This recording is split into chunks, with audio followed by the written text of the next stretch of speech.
Hi everyone, welcome back sa aking channel na GTR Math Tutorial. So for today's video, we will discuss another logical reasoning problem. So number 5. So ang tawag sa ganitong logic ay syllogism. Okay? So ang question na ito ay galing sa FB group na Civil Service Exam 2024. Okay? So yan, diyan ko nakita yung question na ito.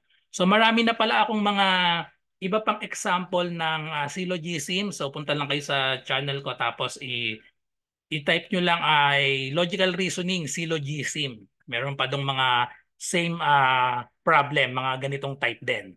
Okay, so paano pa tayo nagsasolve ng ganito? Isa-isahin natin ang statement tapos magdodrawing tayo ng Venn diagram. Okay? So pag sinabing some, ayan, so start tayo sa number 1, some doctors are teachers. Okay? So ang ibig sabihin nitong some, pag dinrawing natin sa Venn diagram yan, ay dalawang circle na may intersection. Kasi some. Okay? Some doctors are teachers. So gawa tayo ng dalawang circle na may intersection. Kasi some. Ang some nila yung nandito. Nandito sa pagitan. Yun yung some. Some doctors are teachers. So ilagay natin itong blue natin, ito yung doctors, and then teachers, itong yellow. Okay, so yung some doctors na teachers ay itong nasa gitna. Okay? So some doctors are teachers. Okay, so tapos next, sabi all teachers are engineers. So pag sinabi namang all, yung circle natin nakapaloob dapat lahat nitong mga teachers. So ang teachers natin ay itong mga yellow. So dapat yung engineers, ang drawing niya ay nakapaloob lahat ng teachers or itong yellow. Okay, so drawing tayo ng circle na nakapaloob dito. Pero dapat hindi siya ang tamang pag-drawing dito lang sa teachers. Nakapaloob lang yung teachers, hindi itong doctors. Okay, so dito tayo magdo-drawing. Okay? So ganito yung pag-drawing ng circle na nakapaloob yung teachers. So ito yung engineers natin, itong green. Okay, so ang intersection nila ito pa rin. Okay? So dito pa rin siya So medyo lumampas nga tayo dito, so dapat dito lang 'yan. Pag ganun. Okay, so nagka ano lang dito ba? Wala dapat intersection dito. Okay? So next ay sabi naman all engineers are scientists.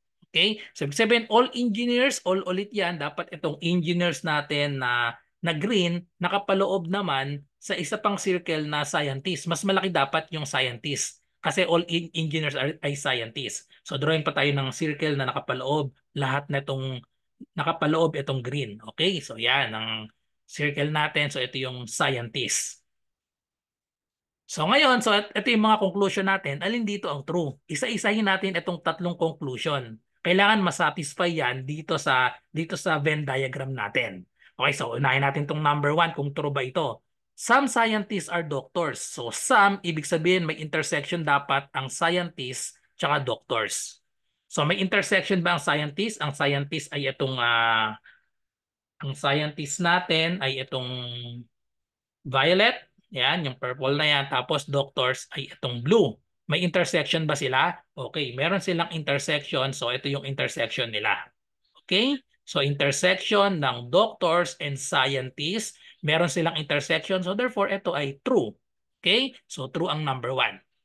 Next, ang sabi, all engineers are doctors. Pag sinabing all engineers, dapat lahat ng engineers ay nakapaloob sa doctor. So nasan ba yung engineer natin? Ang engineer ay itong green. So dapat daw all engineers ay doctors. Pero ang doctor, ito lang yung doctor. So hindi nakapaloob yung engineers na green, hindi siya nakapaloob dito sa doctor. So ang tamang conclusion, some doctors lang dapat, some engineers lang dapat, hindi all engineers. So therefore, itong statement number 2 ay false. Okay, so next, some engineers are doctors. Ayun, so parang parehas pala to, no? Nagkaiba lang sa all at some. So ito yung magiging true. Kasi some engineers are doctors kasi nga may intersection sila. Ano yung intersection ng engineers at doctors? So intersection ng engineers at doctors, ito yung engineers natin, green, ito nga yung doctor, so may intersection sila. Ito rin yung part ng intersection nila. Ayan, itong shaded part na ito. So therefore, true ulit ang number 3. So ang tamang sagot, true ang 1 and 3. So therefore, letter E. Okay, so I hope nagustuhan nyo ang explanation ko para sa logical reasoning na ito or syllogism. So thank you for watching and kita-kita tayo sa marami pang mga logical reasoning para sa civil service exam. So good luck po sa lahat na nagre-review. Bye-bye and God bless.